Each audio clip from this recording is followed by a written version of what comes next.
Hello everybody. I don't usually like to look at charts. I don't usually like to look at technicals when it comes to cryptocurrency and Bitcoin because I believe that 99%, and I'm being generous, are all full of shit. Charts are like surveys and those are all just data points. Those data points can be interpreted in any way, shape, or form. And if you look deep and hard enough, you can always make some type of correlation between two separate pieces of data. A lot of times it's just pure bullshit. They're just trying to sell you clicks and likes. And that's the problem with a lot of YouTubers currently in the market. Everybody's talking a lot of shit about crypto and nobody really knows what the heck they're talking about. Even your biggest YouTube channels, specifically your crypto channels, and a lot of your traditional finance channels are all of a sudden crypto guys. Very, very interesting. But let me give you some actual real data that means something.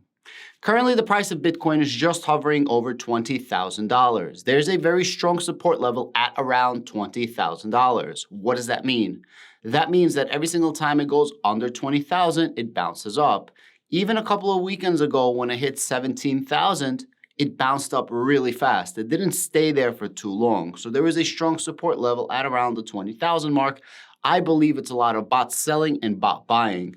Make no mistake about it, that 20,000 line is freaking crucial. When we were around 21, 22,000, I was a little happier. But at 20,000, it's literally like this. You're at a seesaw. Why is it important though? Nothing technical, none of these crazy charts. It's literally three things. Number one, psychological barrier of $20,000 because over 20 looks a lot better than below 20. Because below 20, psychologically, you're like, oh, we're so close to 10,000. But above 20, you're like, oh, we're practically at 30,000. I know it sounds crazy what I'm saying, but you understand what I mean, right? Like psychologically, if it's at 19, you're like, oh, we're no longer in 20. It's gonna drop. That's one. Two, bot selling and bot buying. Obviously, bots want the price to go down, and I'll explain this in point 3 of what matters. Why are bots wanting things to go down? These are short sellers. People that are shorting try to get the price down to a certain point in order to make people liquefy, and when people liquefy, they either get leveraged, they either get margin called, or they just need the money. And I'll get to it in the third point of this video, so stick with me.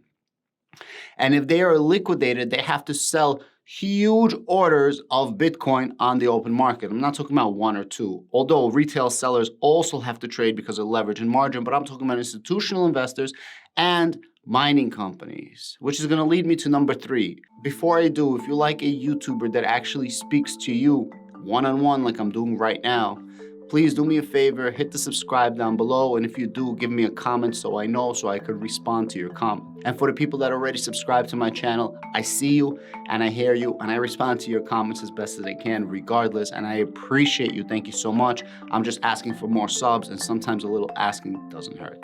So please bear with me. I'm gonna be doing it in my next couple of videos. Which brings me to number 3, the miners of Bitcoin. How exactly does Bitcoin work? You have something called proof of work, which is proving the blockchain using something called miners. What exactly is a miner?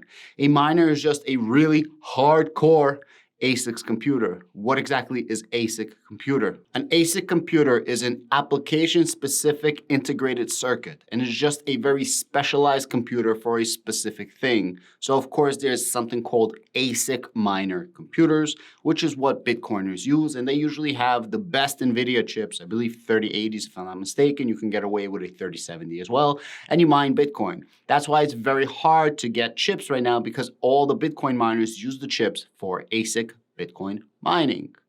When you have mining, there is a price point that you need to be able to mine at. And if you don't mine at a certain price, well, you don't make money.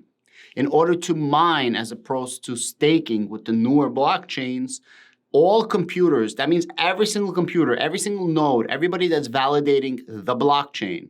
Let's say there's 10,000 people that are validating the blockchain with proof of work for Bitcoin. I'm just giving you an example. I don't know the number off the top of my head. All 10,000 computers are going to be doing the same exact mathematical formula to try to prove the next block. Out of those 10,000, every single one of them is going to use the same exact computing power as that one out of everybody that's actually going to be able to prove the block of the blockchain.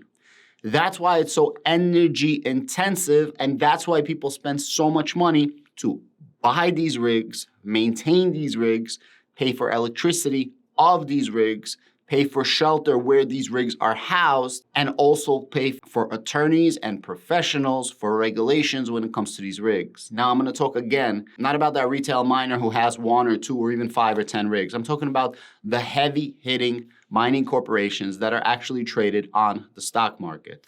I read an article earlier today, and the price point is $17,600, which means that if Bitcoin miners, the mining companies, don't mine Bitcoin at 17,600, they're not making money. So now you have 2 choices as a Bitcoin miner. At 17,600, you either close down your shop or you have to sell some of your assets in order to pay the bills because they have bills. And how does it work? Let's say they have 10,000 Bitcoin mined or 1,000. It doesn't make a difference, whatever the number is.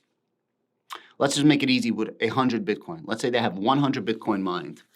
They use this as collateral to get loans. Most banks will give you a loan somewhere between 50 to 80% of your Bitcoin. So let's say they have 100 Bitcoin. The banks will give them 50 to 80 Bitcoin worth loans.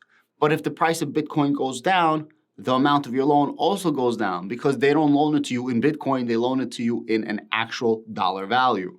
So as the price of Bitcoin goes down, let's say they gave you a loan on 100 Bitcoin. And let's say they gave you a loan for, let's say 60% to make my life easier.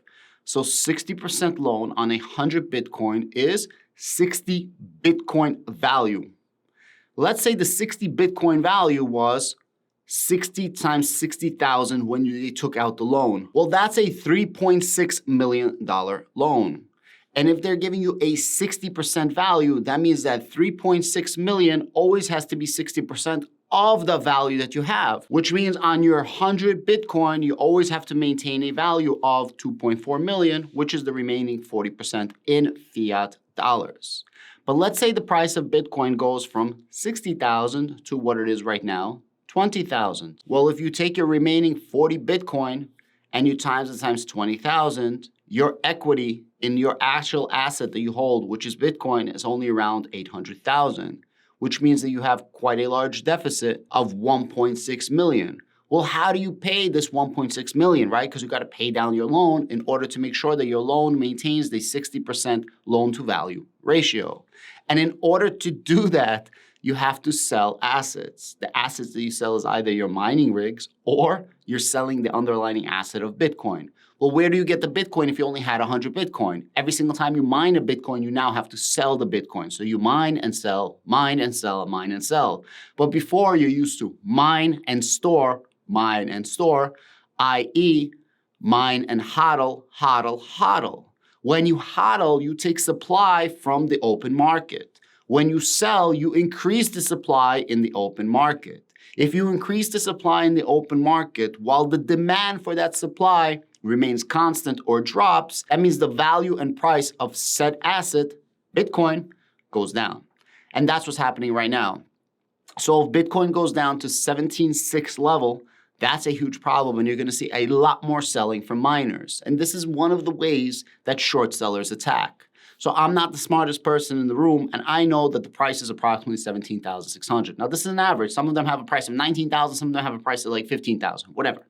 So the short sellers are now trying to get the price as much as possible lower because they know that if they can bring the price down to, say, 17,000 and hold it there over the course of a couple of weeks, miners will be forced to sell. And when miners are forced to sell, the price of Bitcoin is then going to drop down to, say, 12,000, 10,000. I don't know the price. I'm just saying it's going to drop. And the same short sellers are going to end up buying Bitcoin when the price is 10 and 12,000. So they might be selling at these prices of 20,000 and just trying to load up the market to bring the price down, but then they're going to be rebuying when it's a much lower price in the future.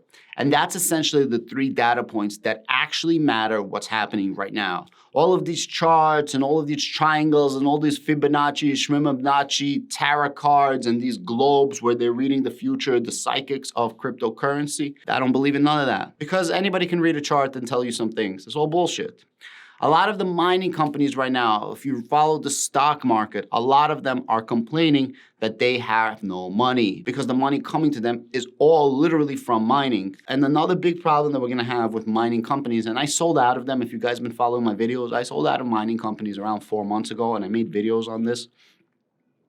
Because mining companies, it's not a one-to-one value. Let's say they have their worth is that 100 Bitcoin. You're paying as if they have 150 Bitcoin or 200 Bitcoin because you're paying for their whole operation. So obviously it's cheaper for you to actually hold the physical asset of Bitcoin. I like how I said physical asset, but you understand what I mean. And those same miners right now are gonna have to deal with something called ESG, which stands for environmental, social, and governance. And that just means you gotta be green friendly and environmentally friendly. And when the regulations are gonna pass by government, and they're gonna happen, maybe not this year, maybe not next year, but they're gonna come where you have to be a clean miner or you have to be a clean crypto. You could see in Europe, they're trying to pass laws like this. I believe in the United States as well. So when this happens, these mining companies are going to suffer tremendously. And when that happens, there's going to be a whole bunch of new mining companies that are going to spur up everywhere. I'm not saying that they're going to go out of business, but they're doing really, really bad. And it's kind of a little hopeless for them. They're all down like 70, 90% last time I checked. Guys, I hope you like these type of videos, and I hope this tries to answer some of your questions. I'm not a financial advisor, purely an entertainer and educator at best. Thank you. Have a great day.